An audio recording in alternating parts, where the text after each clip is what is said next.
Live. From your local leader, this is News 13 Live at 5. Hello, everybody. Thank you for joining us today. I'm Jerry Brown. Amy Hoyt has the day off.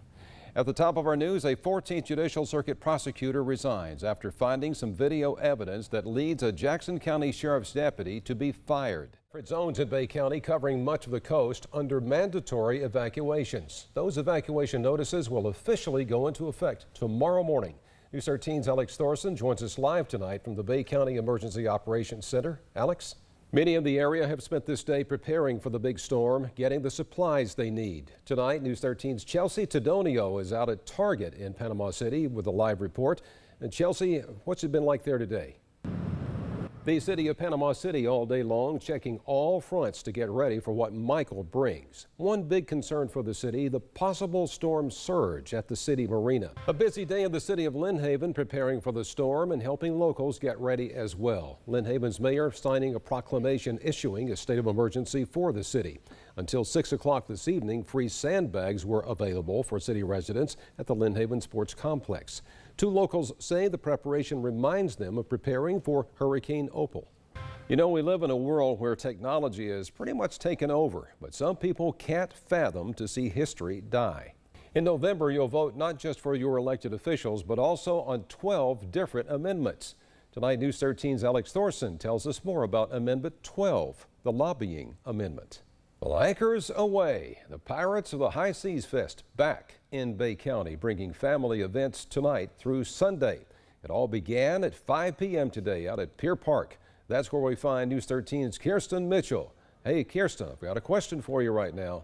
What's a pirate's favorite letter? What would that be? It would not be October without the return of the Central Panhandle Fair, Bay County. The fall favorite began tonight at 6 o'clock at the fairgrounds. This year, there's nearly 50 rides for all ages, as well as classic fair food, games, crafts, animals, and much more. Gabera made the accomplishment at the same break point where she suffered a serious injury back in 2013. So, Jerry, a lot of determination there. A 68-footer.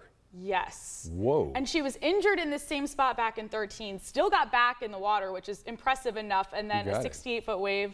Could you do that? Pretty brave. I don't think so. It's fun to watch though, isn't it? Yeah, I'll watch. I'm good there. Back in a moment.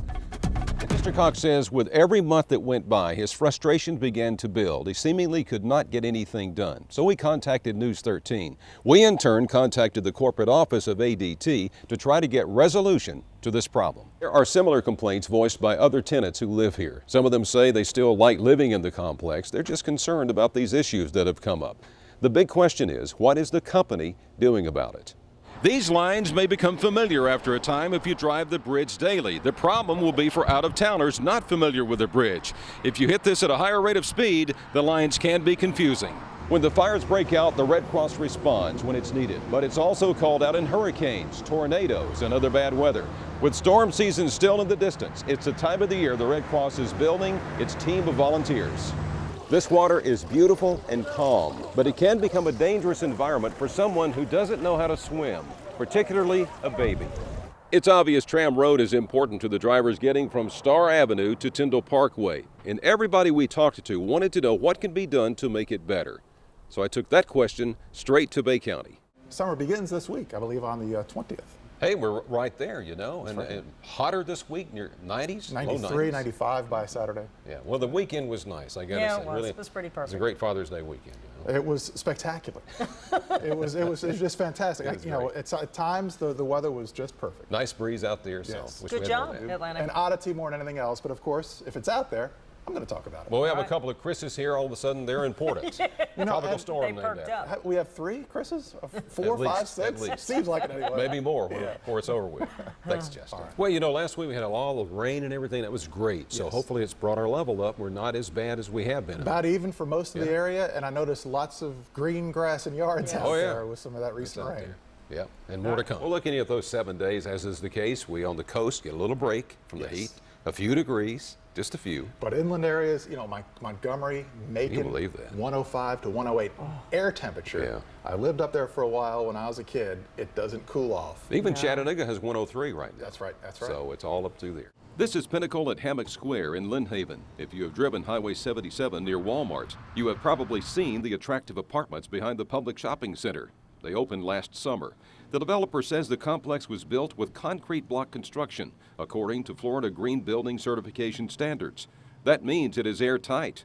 And with colder temperatures this time of the year, the building can't breathe, and there is a buildup of moisture. Started deep cleaning, moving stuff, and I noticed green fuzzy. I noticed it in one area, and I was like, oh.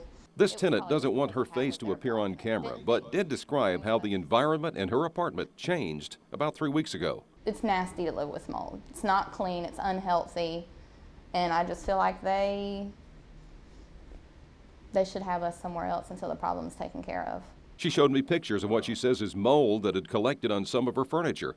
Property management responded to her complaints by doing some cleanup of affected items and bringing in this dehumidifier. Tenants were advised to set their thermostats at a cooler level to control the potential for mold. Another resident sent me these pictures of mold in her apartment. She moved out after 6 months.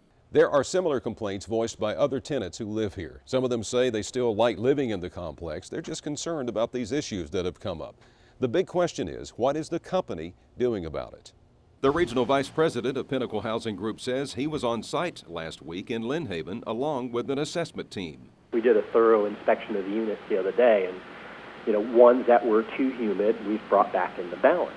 You've got a stable interior environment where the humidity goes up and up, and the air conditioning is not on, so the air is not circulating, or if the resident is not running their mechanical system at all or not turning on the ceiling fans that we provide in each unit, you may get stagnant air. It's advisable to you to open a window twice a day, 5 to 10 minutes, to allow for a fresh air exchange.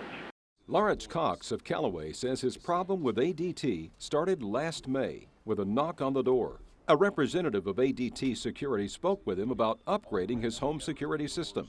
She told me, so they had to charge me for new contacts for all the windows and the doors and everything. That was part of the upgrade. Right, because they were going from a hardwired system to a wireless system.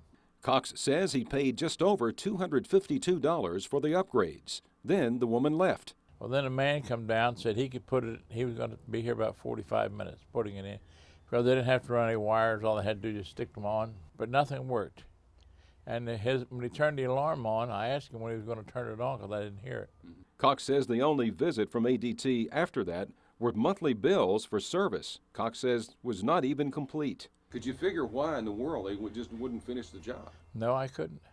Mr. Cox says with every month that went by, his frustration began to build. He seemingly could not get anything done. So he contacted News 13.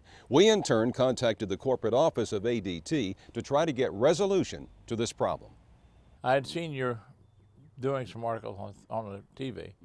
So I figured, well, what have I got to lose? I got a return call from them in a hurry. ADT techs came to Mr. Cox's home a couple of days later working on the security system. News 13 received this statement from Bob Tucker, ADT Public Relations Director, saying, quote, "We are pleased the issues were resolved with our customer and that he is happy with the new siren and window contacts that were recently installed in his home." I got a response quick after I talked to you.